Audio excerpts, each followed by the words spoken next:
গীতার সর্বশ্রেষ্ঠ বাণী হল সর্বধর্মান পরিত্যাজ্য মামেকং শরণং ব্রজ অহং তাম সর্বপাপেভ্যো মোক্ষয়িষ্যামি মা শুচা। গীতার 18তম অধ্যায়ের 66 নম্বর শ্লোক এটি। ভগবান কি বললেন? এই শ্লোকের অর্থ কি? শ্রী গোবিন্দ আমার অর্জুনকে লক্ষ্য করে সমগ্র জগৎবাসীকে বললেন, শোনো হে জগৎবাসী, সর্বধর্মান পরিত্যাজ্য, তুমি সমস্ত ধর্ম ত্যাগ করে দাও। মামেকম শরণং ব্রজ, তুমি একমাত্র আমার শরণ গ্রহণ করো। অহং তম সর্ব পাপেভ্য, আমি তোমাকে সমস্ত পাপ থেকে মুক্তি দান করব, রক্ষা করব। মোক্ষয়িষ্যামি মা শুচো, এই বিষয়ে তুমি কোনো শোক করো না, চিন্তা করো না, আমি অবশ্যই তোমাকে রক্ষা করব। গীতার সর্বশ্রেষ্ঠ বাণী,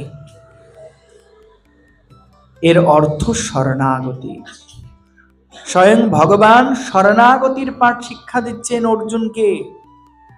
বললেন, কেউ যদি আমার চরণে শরণাগত হয় তবে আমি তার সমস্ত পাপ থেকে নিস্তার দিই এবং সর্বতোভাবে আমি তাকে রক্ষা করি। শরণাগতি মানে কি? শরণাগতির তাৎপর্য যে তুমি আর তোমার থাকবে না, তুমি তার হয়ে যাবে। তোমার সর্বস্বই তিনি। নিমিত্ত মাত্রং ভবসভ্য সাচিন। অর্জুন, তুমি নিমিত্ত মাত্র হবে, যা করার আমিই করব, তুমি শুধু নিমিত্ত মাত্র করবে। ঠিক সেই প্রকার যখন শরণাগতি এসে যাবে তখন মনে হবে কি, বধূ তোমার গরবে গরবিনী হা, রূপসী তোমার রূপে, বধূ তোমার গরবে গরবিনী হা, রূপসী তোমার রূপে। অগহেন মনে লয় ও দুটি চরণ, সদালয়ে রাখিব কে, সদালয়ে রাখিব কে। শরণাগতির অর্থ, বধূ তোমার গরবে গরবিনী হাম, রূপসী তোমার রূপে। হে নাথ, তুমি যা করাচ্ছ তাই করছি, তুমি যা বলাচ্ছ তাই বলছি। আমি তো শুধু তোমার, আমি একমাত্র তোমার। তবৈবা অস্মি তবৈবা অস্মি তবৈবা অস্মি। আমি একমাত্র তোমার, একমাত্র তোমার, একমাত্র তোমার। আমি তোমার ছাড়া আর কারো নয় হে রাধানা, হে নিতাই, হে গৌর, আমি শুধুই তোমার। এর নাম শরণাগতি। আর কেউ যদি শরণাগত হয়ে যায় ভগবানের চরণে, তো ভগবান তার সমস্ত দায় নিজের কাঁধে গ্রহণ করেন। অর্জুন মিশ্র তার জীবন্ত প্রমাণ। অর্জুন মিশ্র নামে এক ভক্ত ছিলেন, পরম সজ্জন ব্রাহ্মণ, কিন্তু তিনি ছিলেন দরিদ্র। ভিক্ষাবৃত্তির দ্বারা যা পেতেন, স্ত্রী রন্ধন করে ভগবানকে ভোগ দিয়ে প্রসাদ পেতেন। একদিন অর্জুন মিশ্র গীতা অধ্যয়ন করছেন, দেখলেন গীতাতে লেখা আছে, অনন্যশ্চিন্তয়ন্ত মাম যে জনা পর্যুপাসতে, তেষাং নিত্যাভিযুক্তানাং যোগক্ষেমং বহাম্যহম।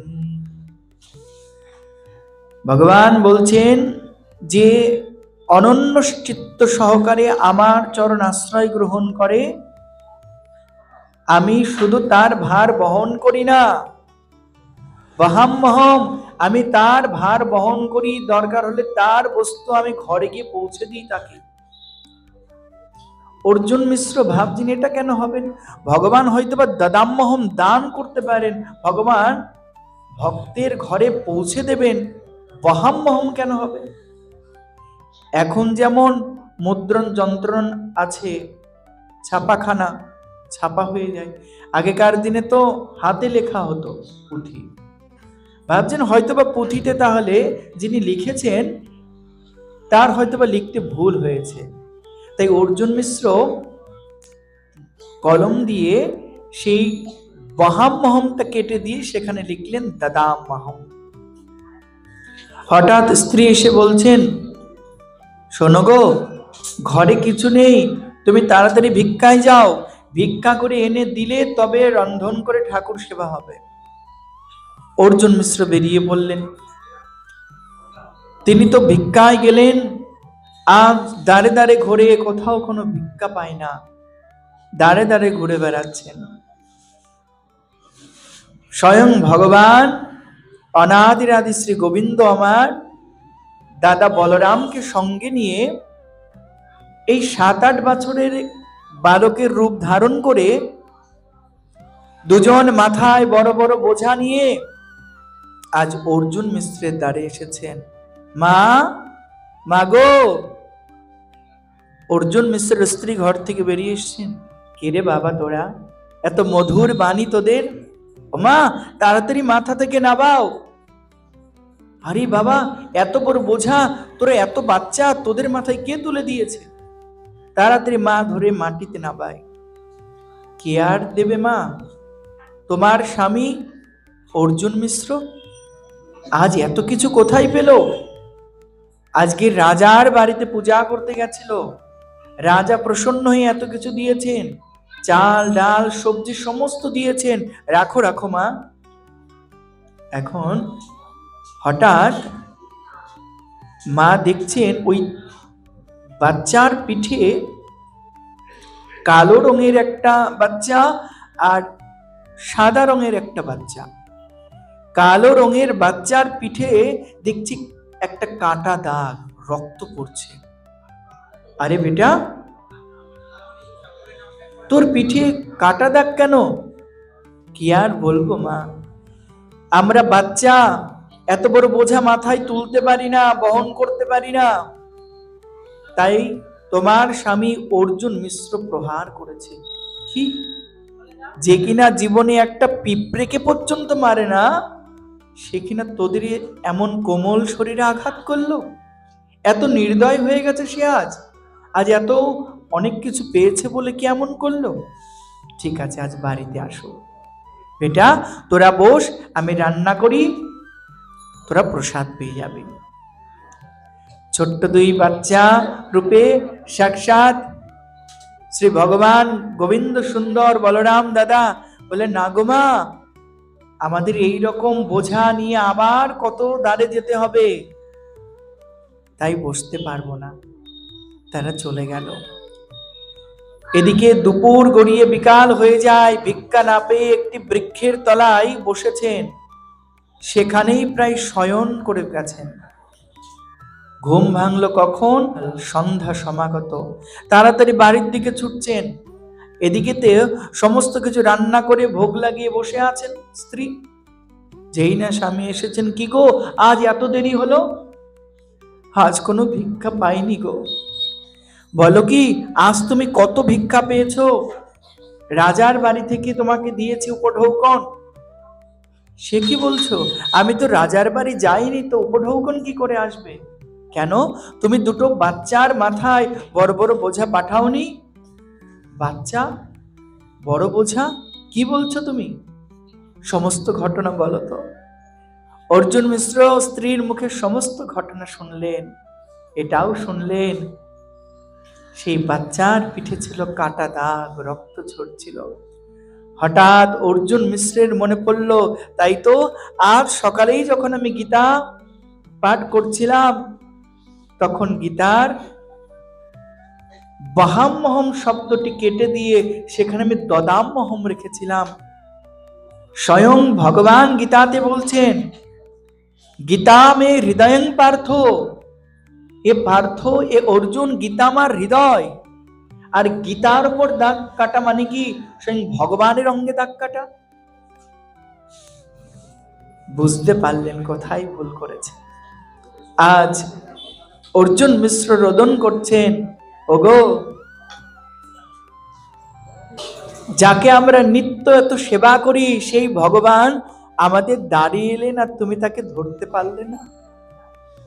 ও বাচ্চা সাধারণ কোনো বাচ্চা নয়, সাক্ষাৎ নিতাই গৌর এসেছিলেন গো, সাক্ষাৎ গোবিন্দ বলরাম এসেছিলেন। সঙ্গে সঙ্গে গীতার সেই পৃষ্ঠাখানায় তিনি ওটা কেটে দিয়ে 3 বার লিখে দিলেন,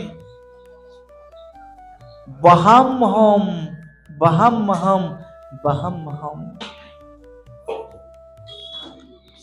ভগবান দানই করেন না, কেউ যত শরণাগত ভক্ত হয় ভগবান তার বোঝা নিজে মাথায় করে তার দ্বারে পৌঁছে দেয়। নিতাই গৌর হরি বল।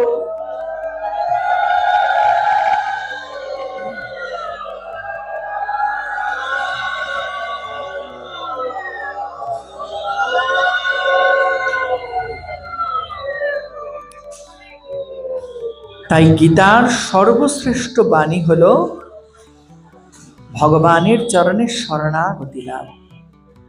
ভগবানের চরণ যদি আমরা শরণ গ্রহণ করতে পারি, তবে ভগবান সর্বস্ব দায়িত্ব গ্রহণ করবেন। শরণাগতির অর্থ, রাখবি মার হবি जो इच्छा तुहारा, নিত্য দাস প্রতি তুয়া অধিকারা। ও গোবিন্দ, তুমি রাখো কিংবা মারো তোমার ইচ্ছা প্রভু, কিন্তু আমি তোমার চরণেই যদি বাঁচতে হয় ওই চরণেই বাঁচবো, আর যদি মরতে হয় ও নিতাই গৌর তোমার চরণেই মরবো। এর নাম শরণাগতি। এটাই গীতার সর্বশ্রেষ্ঠ বাণী। বলে ভক্তবৎসল ভগবান কি।